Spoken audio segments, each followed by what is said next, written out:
Vamos a comenzar nuestra clase teórica de histología correspondiente a hoy y vamos a hablar del sistema tegumentario. Ok, voy a compartir mi pantalla para exponer el tema.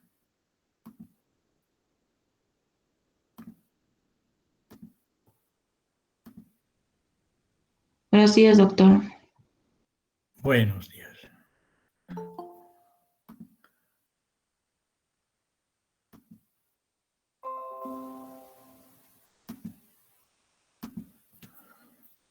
¿Bien se ve y se escucha? Sí, doctor. Sí, doctor. Perfecto, ya. Ahora sí, apaguen sus micrófonos y presten la atención correspondiente a su interés. ¿Sí? Vamos a hablar de un sistema muy conocido por ustedes, el sistema tegumentario, el sistema que nos cubre todos los componentes de nuestro organismo, ¿no? Está compuesto, como dice la diapositiva, por piel y sus apéndices, y desde el punto de vista morfológico está formado por la piel y sus anexos, que son justamente el pelo, la uña, las glándulas asociadas a la piel, que son las glándulas sudoríparas, las hay de dos tipos, y las glándulas sebáceas, que están asociadas a los folículos pilosos y al pelo. Fíjense ustedes, el sistema tegumentario no es solo un tejido, está constituido por varios tipos de tejidos asociados que componen este sistema orgánico, que es uno de los más pesados y extensos del cuerpo. De hecho, es el más extenso y corresponde al 16% del peso corporal. Su principal función es revestir todo el organismo y continuarse en algunas porciones con las mucosas, ¿sí? A nivel de los límites superficiales de varios aparatos, entre los cuales están el aparato digestivo a través de la boca, el aparato respiratorio y el aparato urogenital, ¿sí? Entonces, la piel la vamos a clasificar en una piel delgada y una piel gruesa. La piel delgada es mayoritaria y cubre prácticamente todo el cuerpo, excepto las palmas y las plantas, donde está presente el revestimiento de la piel gruesa. ¿Sí? Bueno, entonces vamos a iniciar hablando justamente de los dos principales componentes para después hablar de los anexos y otras estructuras complementarias. ¿Sí? La piel, hemos dicho que tiene dos principales componentes, la epidermis y la dermis. ¿Sí? La epidermis es un componente epitelial y la dermis es un componente mesenquimal, de tejido conjuntivo. ¿Sí? Y en la epidermis vamos a describir poco a poco y paulatinamente a lo largo de esta clase los diferentes tipos celulares que la componen. Obviamente los más numerosos y los más importantes en este aspecto solamente son los queratinocitos, ¿no? O sea, las células que forman la mayor parte del componente epidérmico. Además de los queratinocitos, que como dijimos son la mayoría, están los melanocitos, las células de Langerhans y las células de Merkel, que las vamos a ir mencionando paulatinamente. Y estos queratinocitos, sobre todo, ¿no? Claro, asociados a estas otras células, melanocitos, células de Langerhans y células de Merkel, van a formar diferentes estratos o capas en el revestimiento epidérmico de la piel. ¿Ya?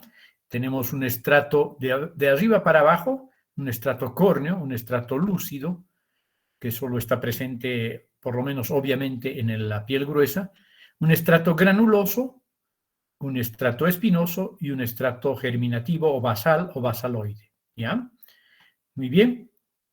Y la dermis está formada fundamentalmente por una capa papilar, que está justamente inmersa entre estas proyecciones epidérmicas que se llaman crestas o clavos epiteliales, ¿sí? En estas estructuras que se invaginan a nivel de la epidermis, formando las papilas dérmicas, y justamente formando las papilas dérmicas está la dermis papilar, que es la parte más superficial de la dermis.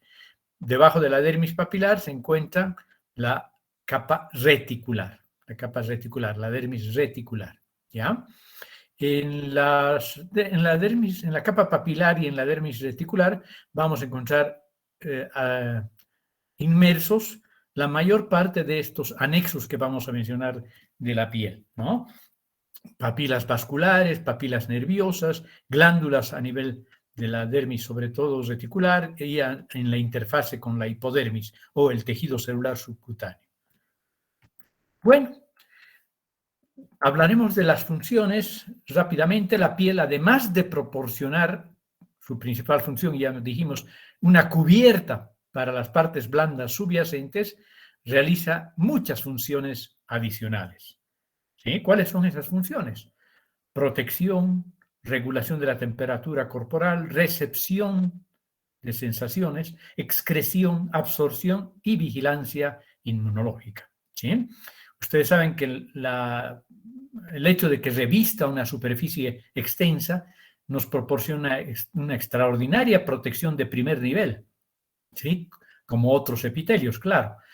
Sobre todo la epidermis actúa en esto, ¿no? La protección frente a agresiones físicas, a la invasión bacteriana y a la desecación, a la deshidratación, ¿sí? Entonces, la epidermis, sobre todo, y en términos generales, la piel nos provee una protección frente a todas estas noxas potencialmente patógenas, ¿sí? Que nos pueden condicionar enfermedad, por lo tanto. ¿Sí? Las agresiones físicas, la invasión bacteriana y la desecación se hacen mucho más difíciles gracias a este primer nivel de protección que tenemos, la epidermis y la dermis.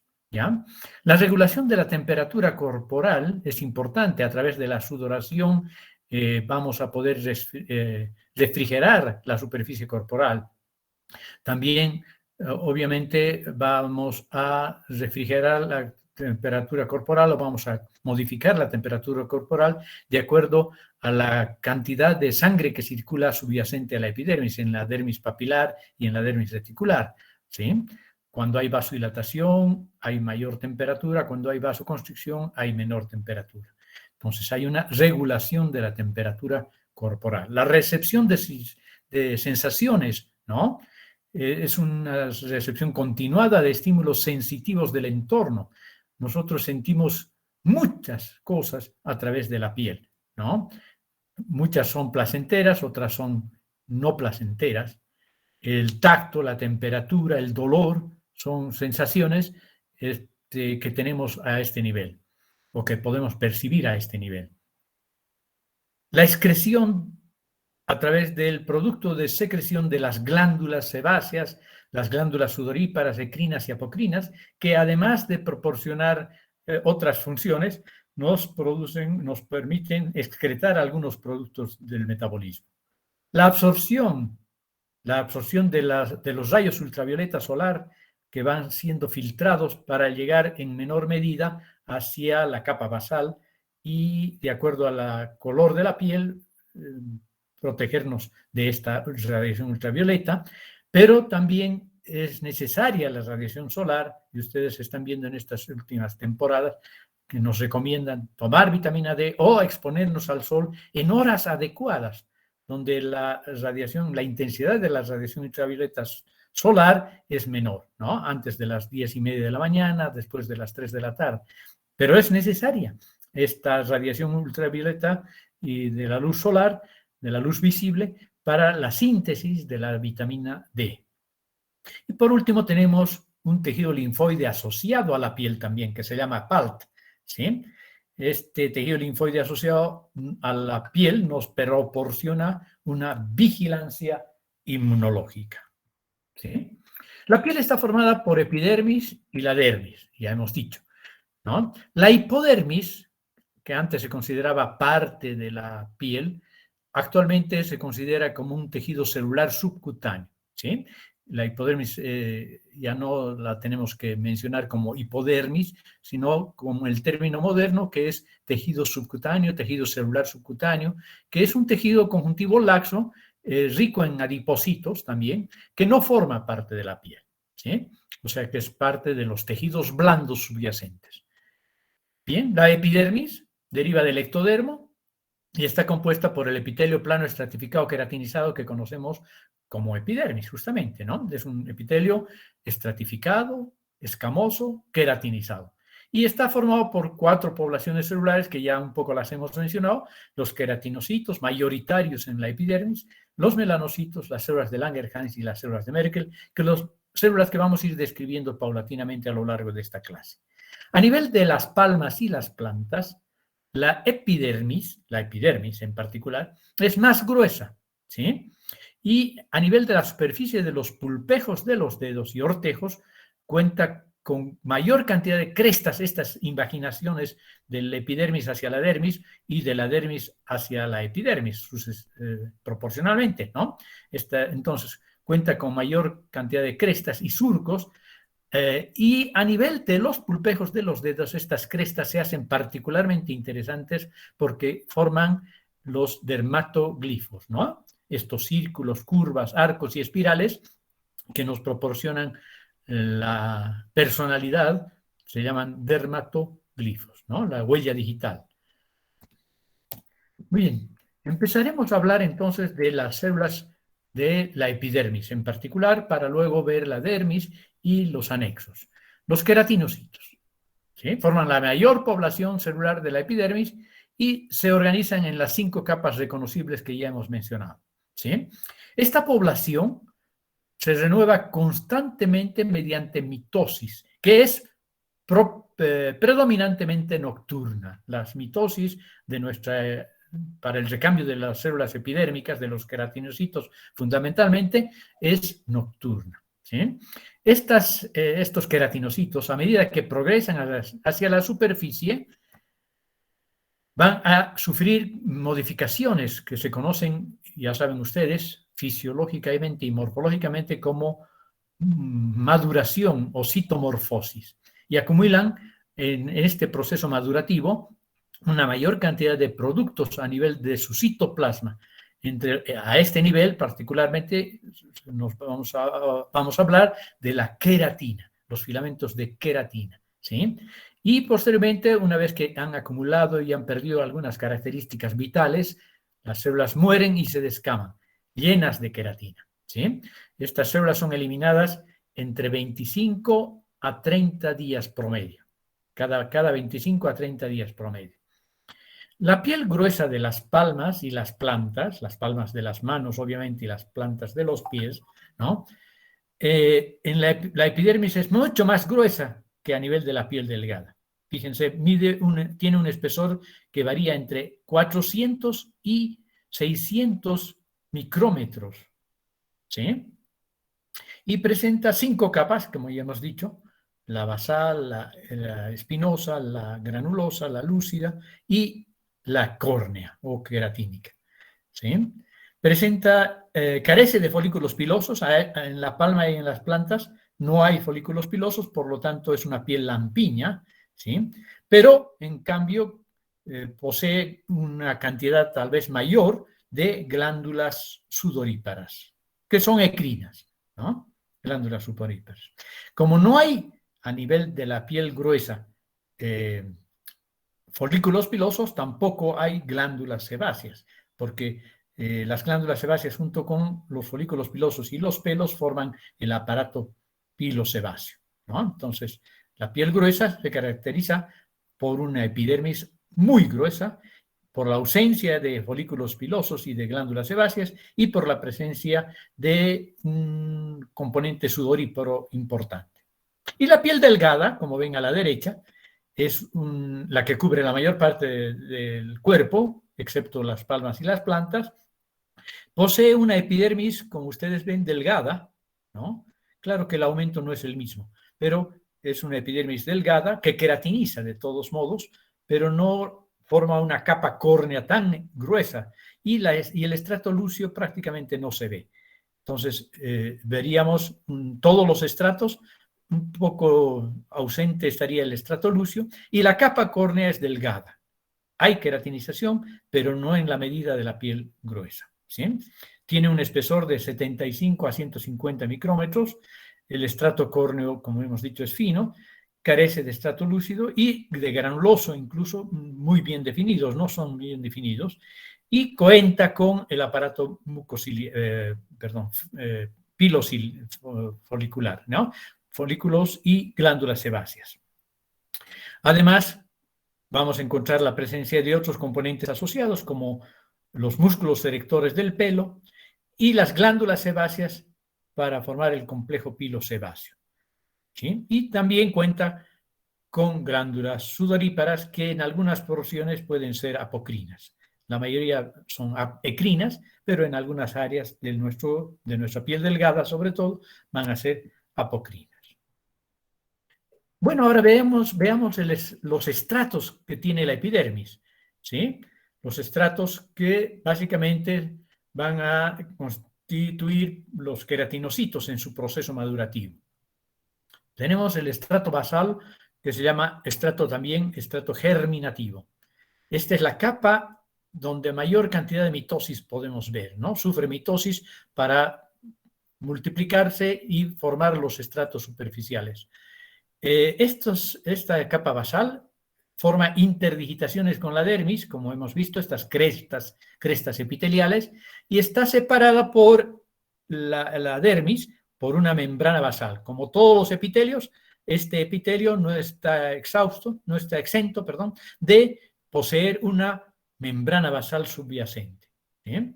Está formada por un estrato de células cúbicas, como ustedes ven aquí, en este aumento de la epidermis, ¿sí?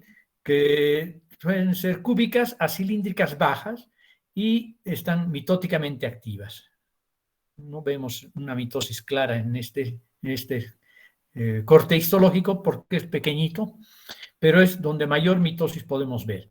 Muchos desmosomas y hemidesmosomas en las membranas plasmáticas lateral y basal.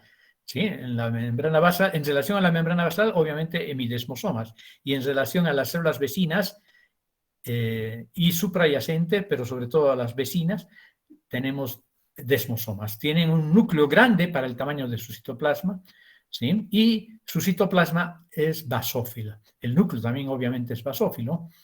Posee, desde el punto de vista del citoplasma, pocas mitocondrias, un aparato de Golgi pequeño, un retículo endoplásmico rugoso escaso, pero abundantes ribosomas libres, ¿sí? En el citoplasma posee numerosos filamentos intermedios que se conocen también con el nombre de tonofilamentos, que individualizados o agrupados forman haces compuestos, ¿sí?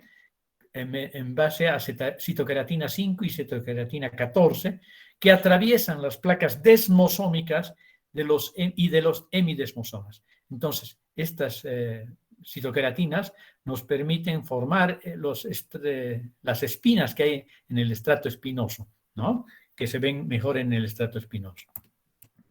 Y que en realidad son un artificio del procesamiento histológico.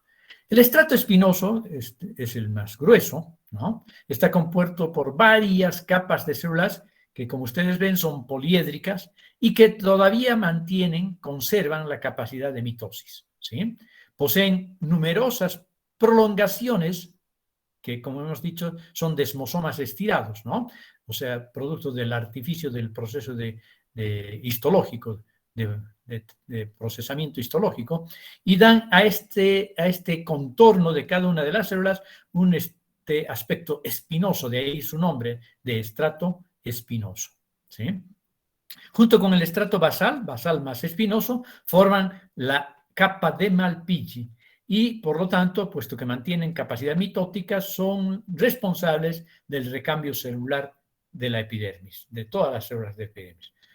Su proliferación depende de factores de proliferación y también factores reguladores, ¿no?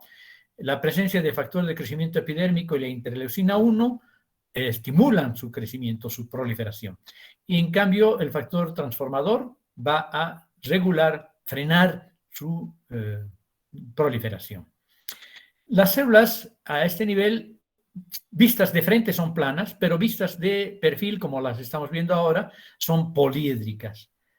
Tienen pocas mitocondrias, un aparato de Golgi pequeño y escaso retículo endoplásmico rugoso.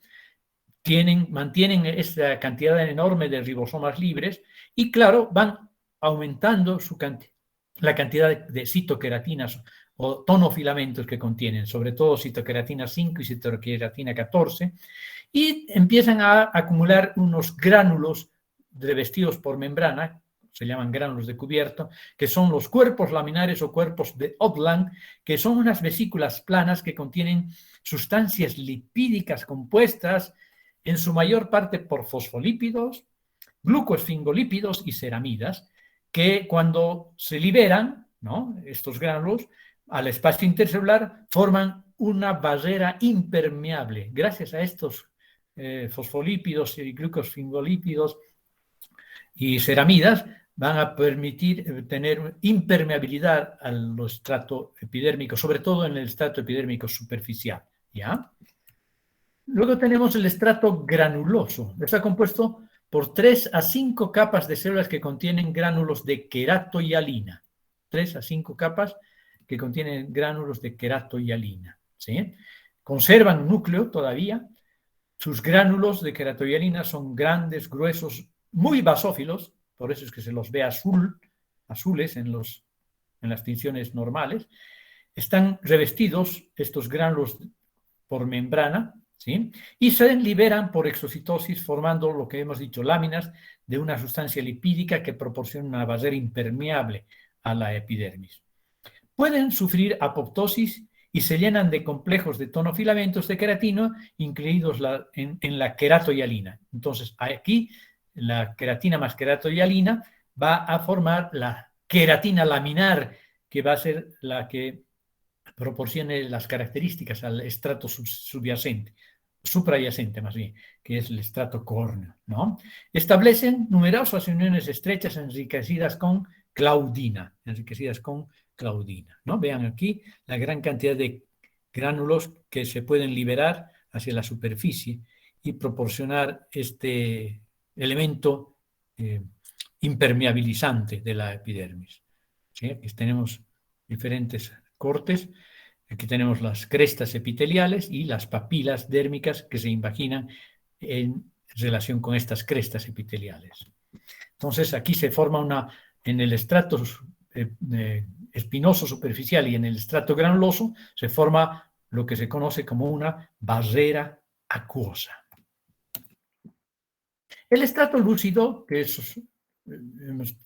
está presente solo en la piel gruesa, ya está desprovisto de núcleos a nivel de sus células, pero sí contiene eleidina. Forma una capa ligera, ¿no?, homogénea, de ahí su nombre de estrato lúcido, y sus gránulos contienen complejos de tonofibrillas de queratina incluidas en queratohialina densamente agrupados, la eleidina. Y el estrato córneo, por último, está compuesto por varias capas muertas ya, desprovistas de núcleo y de funciones vitales, que son planas y que contienen básicamente su citoplasma repleto de queratina laminar. Y es por eso que forman unas especies de escamas, ¿no?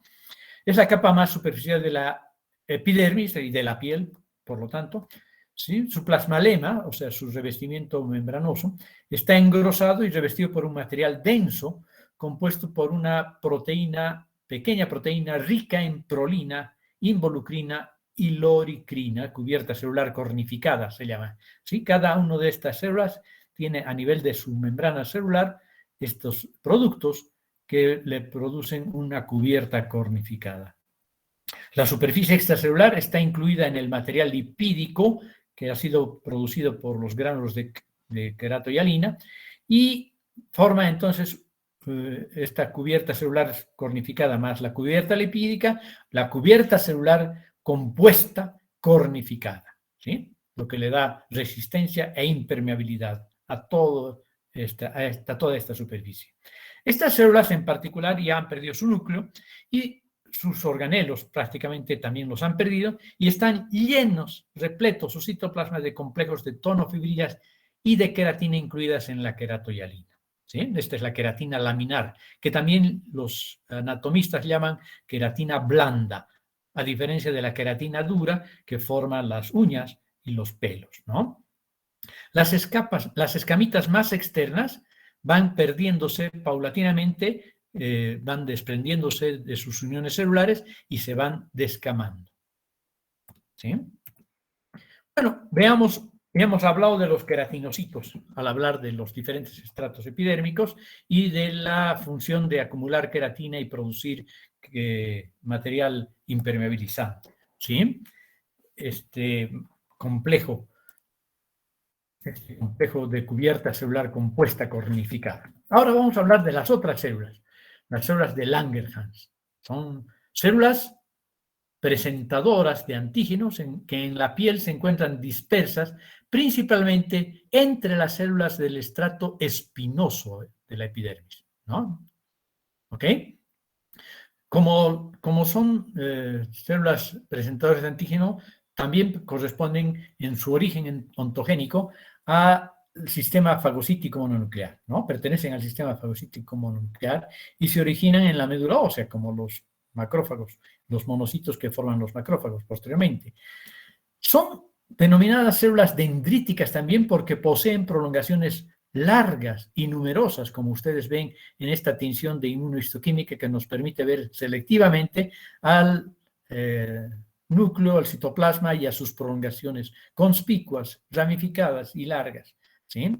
Tiene un núcleo polimorfo, ¿sí? Lleno de invaginaciones, un citoplasma pálido, con pocas mitocondrias, retículo endoplásmico escaso, y no tiene filamentos intermedios. Fíjense ustedes, no tiene filamentos intermedios, como las células vecinas, que son los queratinocitos. También contiene lisosomas y cuerpos multivesiculares y pequeñas vesículas.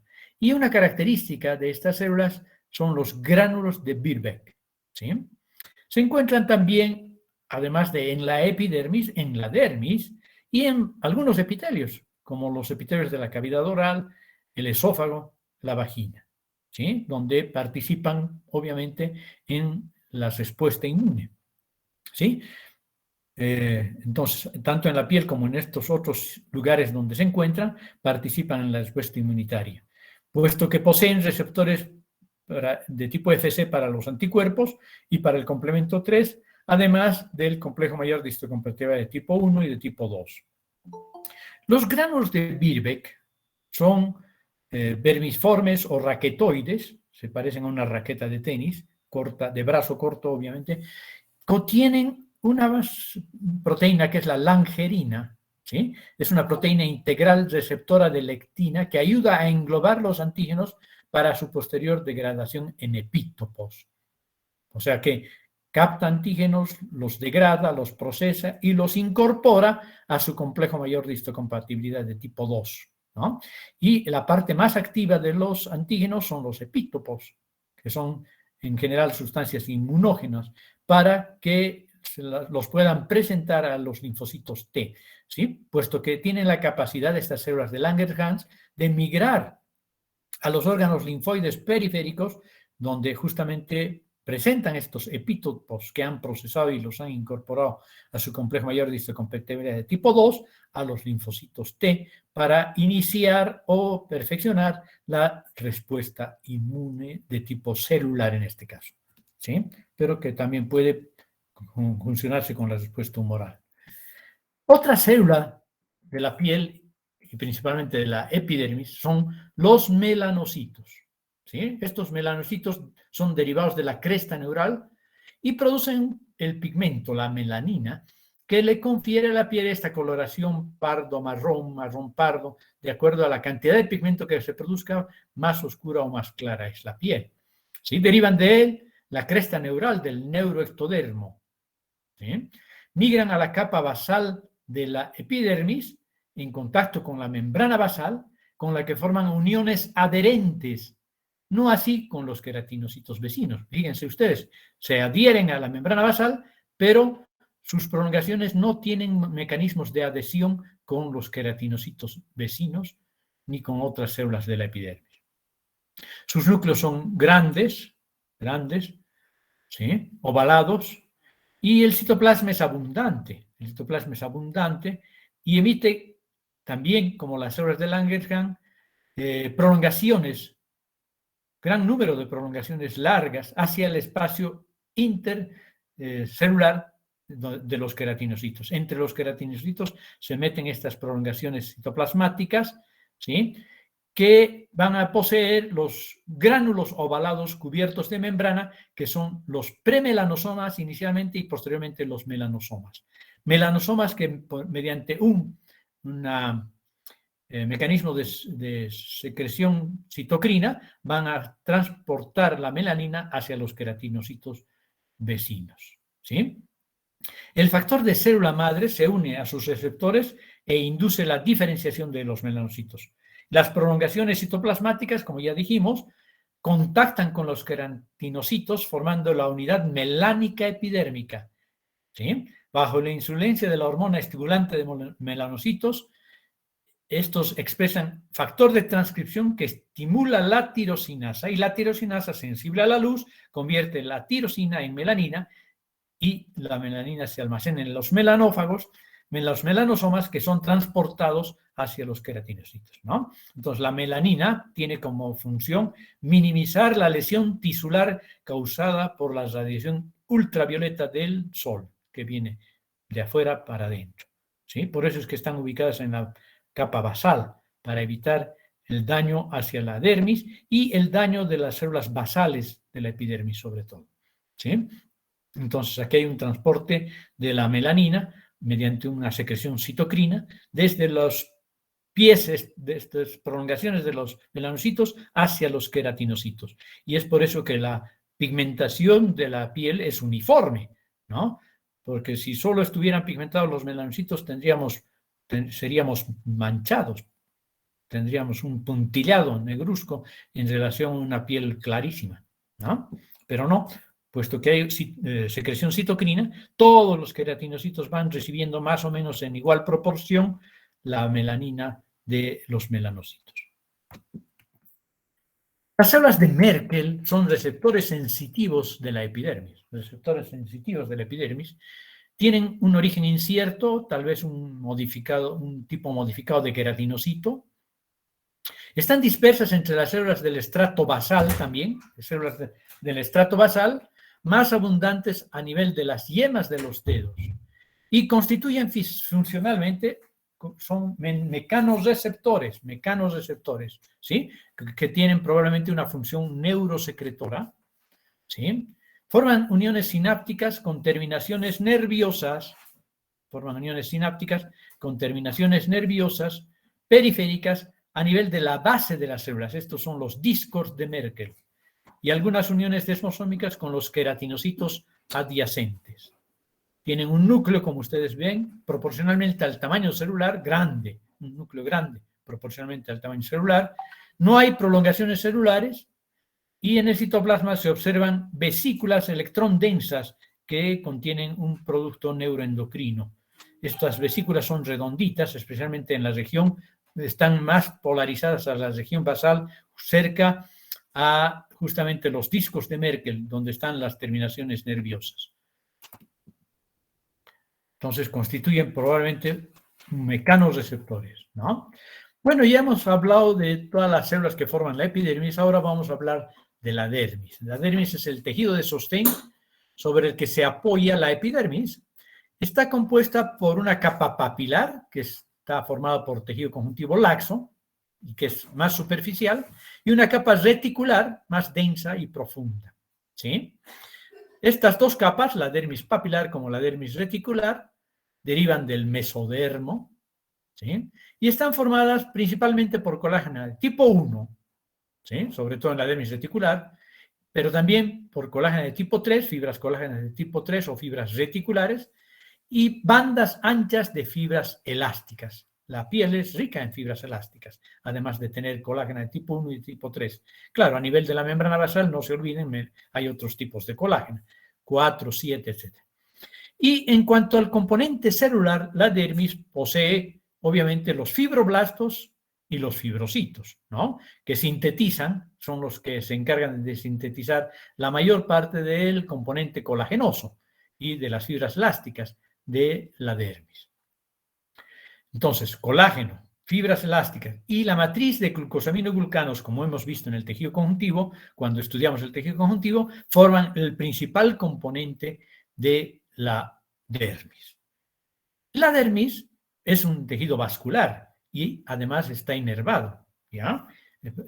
A su través transcurren vasos sanguíneos y nervios y un pequeño número de macrófagos, linfocitos y mastocitos que forman parte del PALT, que cuando se inflama obviamente incrementa, ¿no? Entonces aquí tenemos la dermis papilar que forma estas invaginaciones entre las crestas epiteliales, ¿ya? Y la dermis reticular que tiene una densidad mayor porque hay mayor cantidad de fibras colágenas, principalmente de tipo 1, y que alberga los anexos cutáneos, los nervios y los vasos sanguíneos. Entonces, veamos la dermis papilar. La dermis papilar forma interdigitaciones directamente con la epidermis, pero está separada de ellas por la membrana basal. Este se llama sistema de crestas reticulares, pero varía considerablemente de un lugar a otro. En algunos lugares son muy pronunciadas estas crestas epiteliales y entre ellas las invaginaciones papilares de la dermis papilar, ¿sí? A este nivel se forman redes laxas de fibras reticulares y elásticas con una abundante matriz extracelular y fibrillas de anclaje en relación con la epidermis. Aquí está presente el plexo vascular superficial, ¿sí? Que en patología cutánea es muy importante, ¿sí? Forma parte de las dermatitis perivasculares superficiales. Muchos eczemas o alergias o eritemas, etcétera, van a producir un proceso inflamatorio centrado en estos vasos del plexo superficial. Entonces hablamos de la dermatitis perivascular superficial. Este es el plexo vascular superficial que se encuentra alojado en la dermis papilar y que deriva del plexo vascular profundo que se encuentra en la interfase con el tejido celular subcutáneo. En este lugar, a este nivel, en la dermis papilar, también podemos ver algunos corpúsculos sensitivos particulares importantes, como los corpúsculos de Meissner, como son los que estoy señalando, invaginados dentro de la dermis papilar entre estas dos crestas epidérmicas, epiteliales, ¿sí? Y también podemos ver los bulbos terminales de Krauss, de los cuales hablaremos un poquito al final de la clase. La dermis reticular, que es la más gruesa, obviamente, y que está entre la dermis papilar y el tejido subcutáneo, ¿no? Constituye la mayor parte de la dermis, está formada por bandas anchas de fibras colágenas y elásticas y menor cantidad de matriz extracelular. Donde hay más colágeno, hay menos matriz. Donde hay menos colágeno, hay más matriz extracelular. Ustedes ya saben esa premisa que hemos visto en el tejido conjuntivo, ¿no? A este nivel, ya dijimos un poco, aloja los anexos cutáneos. Los anexos cutáneos, sobre todo los adenómeros y los conductos excretores de las glándulas sudoríparas, los folículos pilosos y las glándulas sebáceas. Y también pueden encontrarse los corpúsculos de Pacini, que están encargados de la presión y la vibración, los corpúsculos de Ruffini para las fuerzas de tensión y los bulbos terminales de Krauss para sensaciones de calor, de frío sobre todo, ¿no? Tenemos entonces la dermis papilar y la dermis reticular. Aquí también tenemos la dermis papilar y la dermis reticular. Vean ustedes, la dermis papilar es más laxa, tiene mayor cantidad de celulitas, en cambio la dermis reticular es más densa, mayor cantidad de colágena, cuyas bandas están dispuestas en varios sentidos y son más eosinófilas porque hay mayor cantidad de colágeno de tipo 1. Y debajo está el tejido celular subcutáneo, que también está ocupado en parte por los complejos pilosebáceos y a nivel de la interfase, los adenómeros de las glándulas sudoríparas, hay nervios y hay vasos sanguíneos que no los vemos bien. Estos son vasos sanguíneos. Bueno, ahora veamos las glándulas las glándulas de la piel. Son glándulas exocrinas, ¿ya? Glándulas exocrinas. Y se dividen en glándulas sudoríparas y glándulas sebáceas y la glándula mamaria, que es un derivado de la epidermis también, ¿sí? Es un anexo cutáneo la glándula mamaria, pero altamente especializado, obviamente, ¿no? Entonces, las glándulas de la piel son las glándulas sudoríparas, que pueden ser ecrinas y apocrinas, las glándulas sebáceas y la glándula mamaria. Aquí tenemos en este dibujo esquemático la glándula sudorípara ecrina, que vean ustedes, es una glándula tubular enrollada. La glándula sebácea asociada al folículo piloso, de hecho su producto de secreción holocrino se descarga al infundíbulo folicular, ¿sí? Y son glándulas, podríamos decir que saculares, porque todas las células forman parte, rellenan la glándula. Y las glándulas apocrinas, que son parecidas a las glándulas ecrinas en su morfología, pero tienen una luz más grande y un citoplasma a nivel de las células secretoras más amplio y acidófilo, ¿no? Y obviamente su secreción por decapitación. Y que también pueden desembocar, ya sea libres hacia la epidermis o a través del folículo piloso. En cambio, las glándulas sudoríparas ecrinas lo hacen siempre libres del folículo piloso, directamente a la piel. Bien, hablaremos de las glándulas sudoríparas ecrinas primero, ¿ya?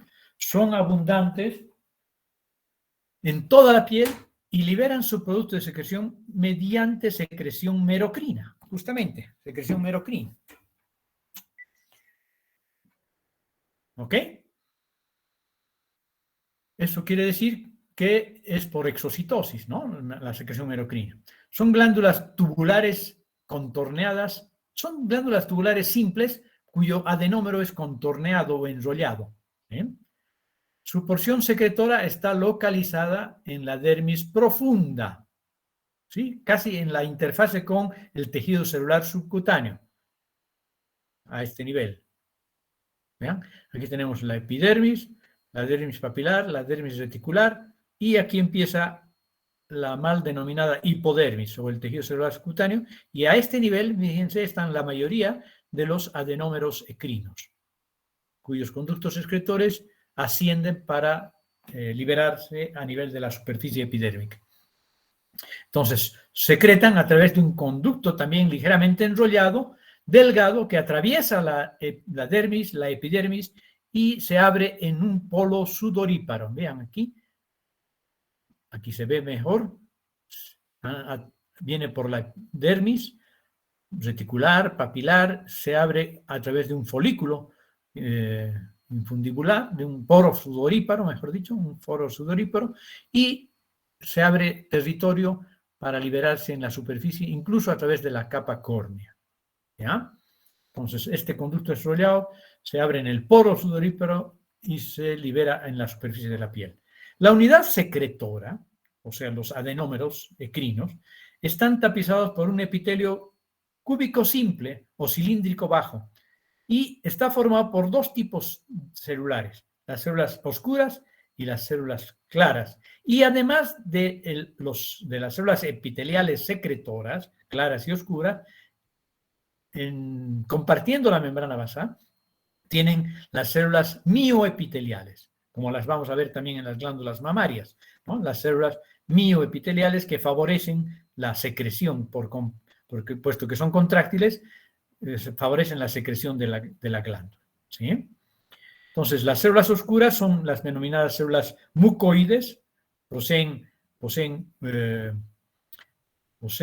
glucoproteínas, gránulos con glucoproteínas, y se excretan una sustancia rica en mucopolisacáridos, ¿sí? Las células claras, en cambio, no poseen gránulos secretores, pero presentan acúmulos de glicógeno, de ahí la claridad de su citoplasma, y liberan una secreción acuosa, rica en electrolitos, ¿sí?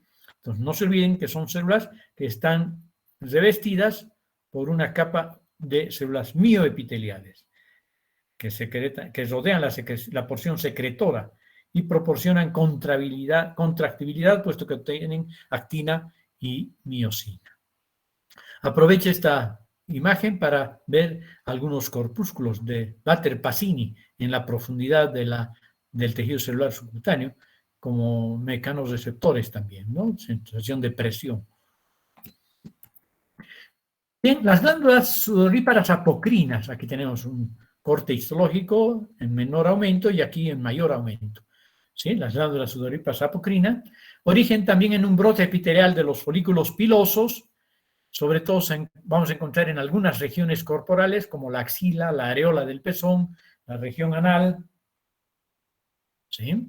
Pueden representar glándulas odoríferas vestigiales, como de algunos animales, ¿no? Las glándulas de cerumen del conducto auditivo y las glándulas de Moll de los párpados también constituyen glándulas sudoríparas apocrinas modificadas.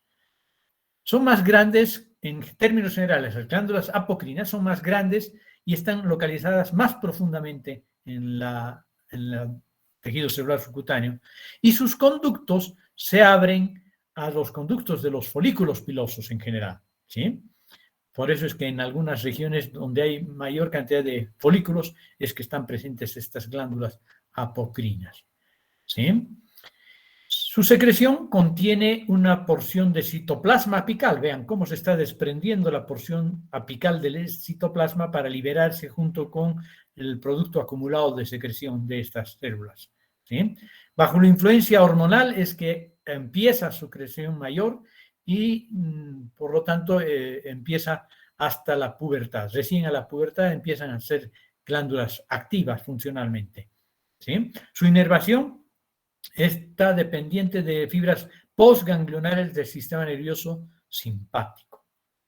La unidad secretora posee una luz amplia, vean ustedes, tapizada por un epitelio simple, cúbico a cilíndrico, de acuerdo a la actividad del secretora, ¿no?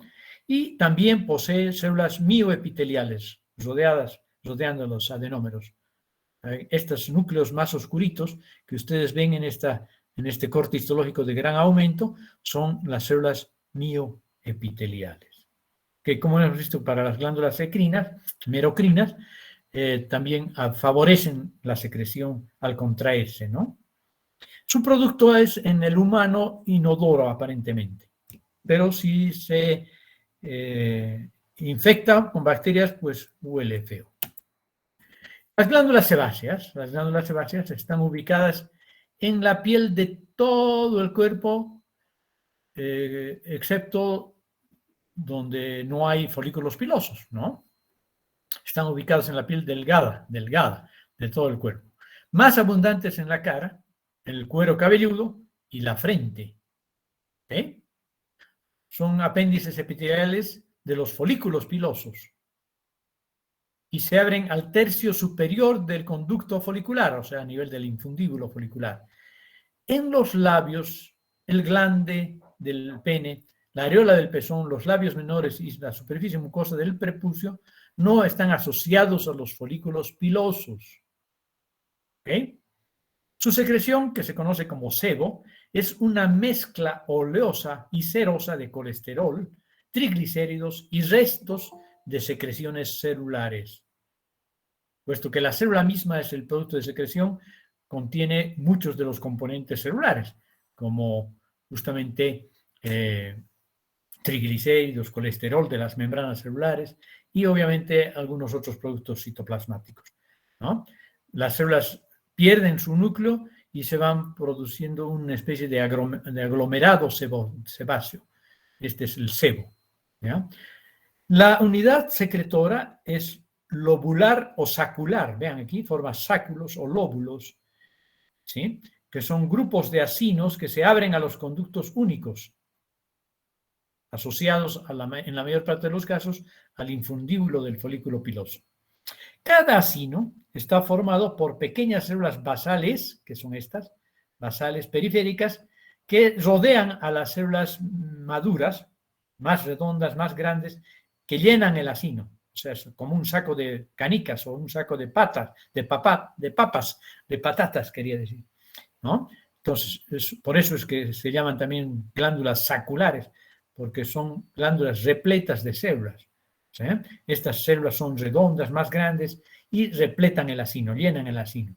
Su retículo endoplásmico y liso, glicógeno y gotitas de lípido son más o menos abundantes y las células centrales se encuentran en diferentes etapas de maduración y sucesiva degeneración, ¿ya? Al principio son muy viables, posteriormente van madurando y se van tornando en inviables y forman esta masa amorfa de sebo.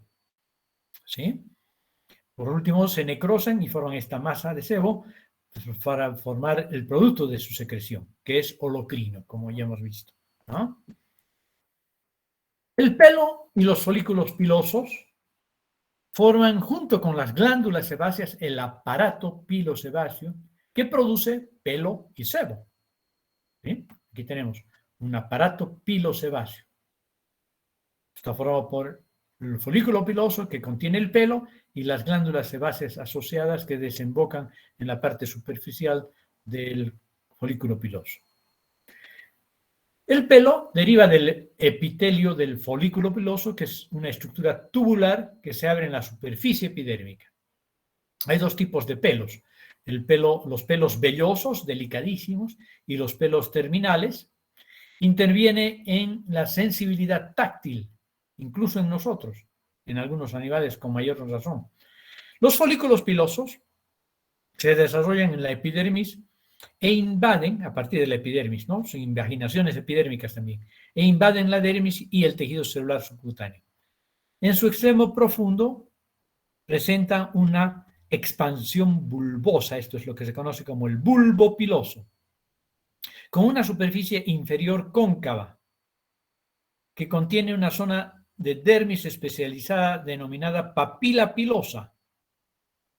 Por ahí, por esta papila, ingresan los nervios, que son mielinizados y no mielinizados, y pequeños vasos sanguíneos. En el bulbo piloso existen numerosas células germinativas pequeñas que están en proliferación activa y que dan origen al tronco piloso y a la vaina radicular interna, situada por dentro de la vaina radicular externa. Entonces, esta es la capa germinal, tanto del folículo piloso como del pelo. Aquí se originan todas las estructuras.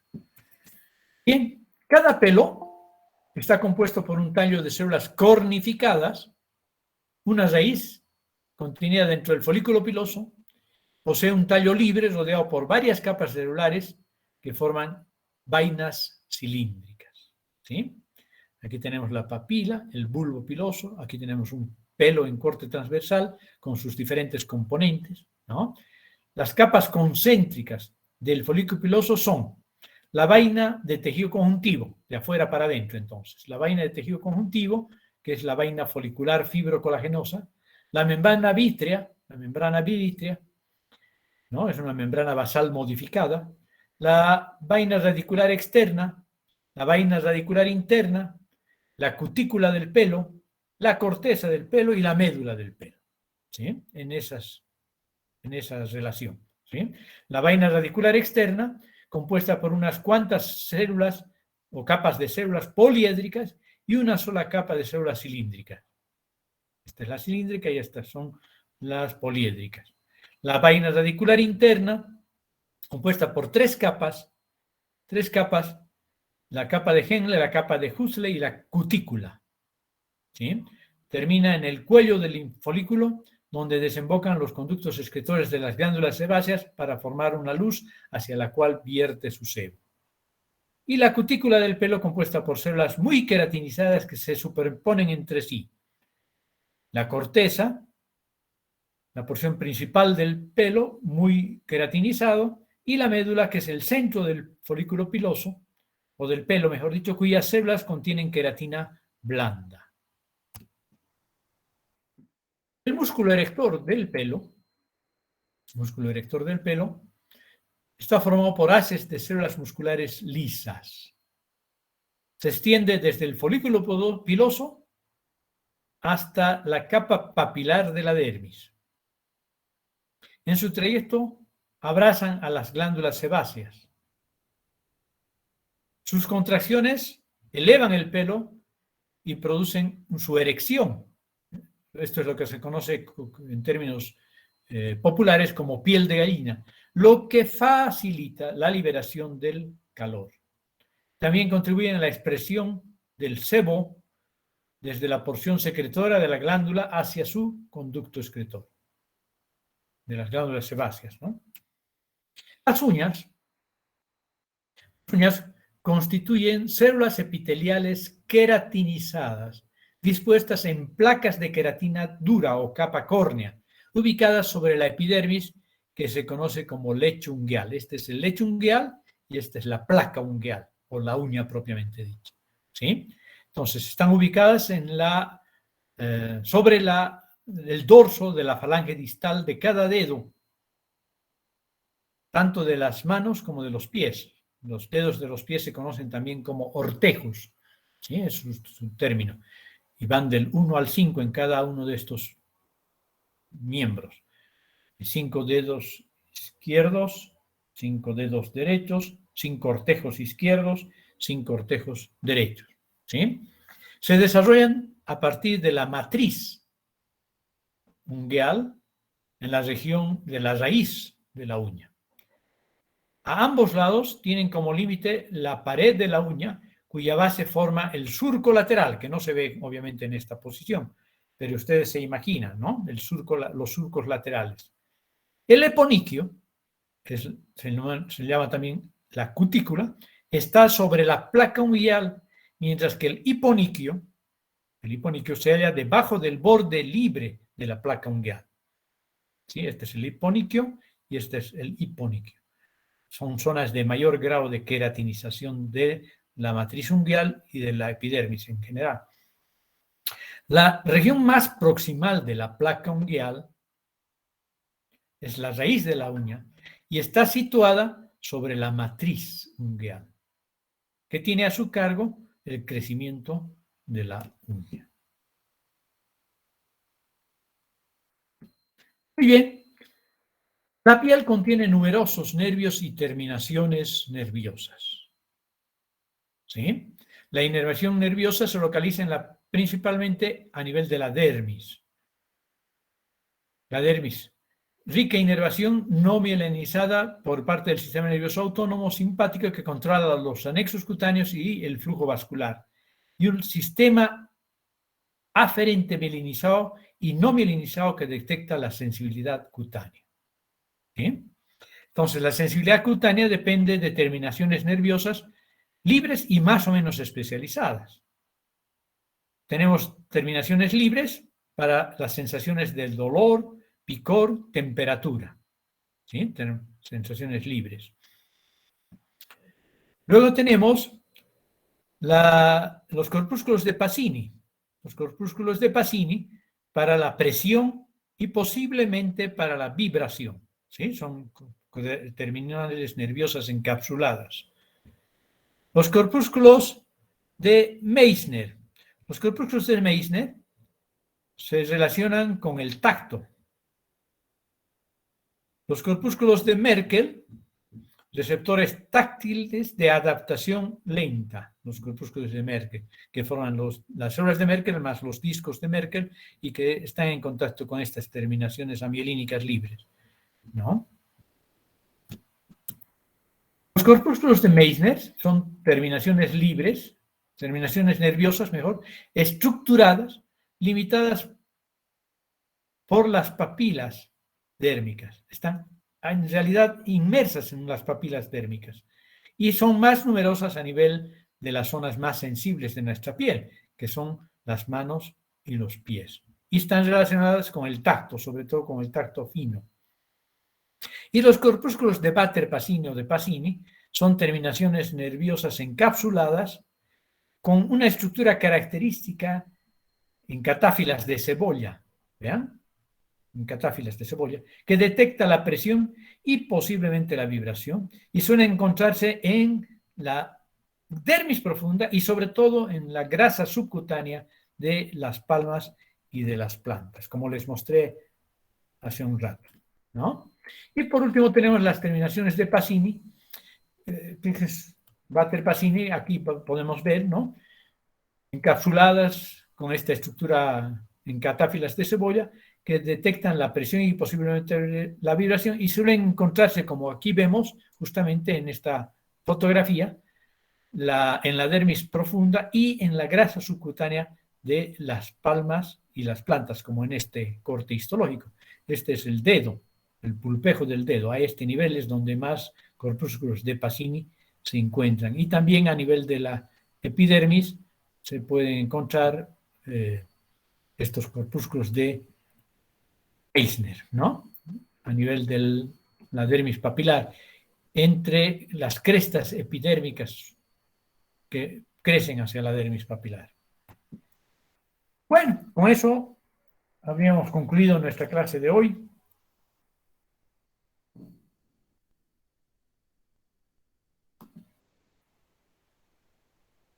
Hemos abarcado todo lo que quiere decir el sistema tegumentario, que como ustedes han visto es interesantísimo, complejo y es cuestión de piel. Nos vemos el próximo miércoles con todos ustedes con el sistema endocrino, ¿ok? Posteriormente ya viene el sistema urinario y toda la materia que está relacionada con el tercer parcial. Me despido de ustedes, que tengan un buen día y cuídense, sigan cuidándose.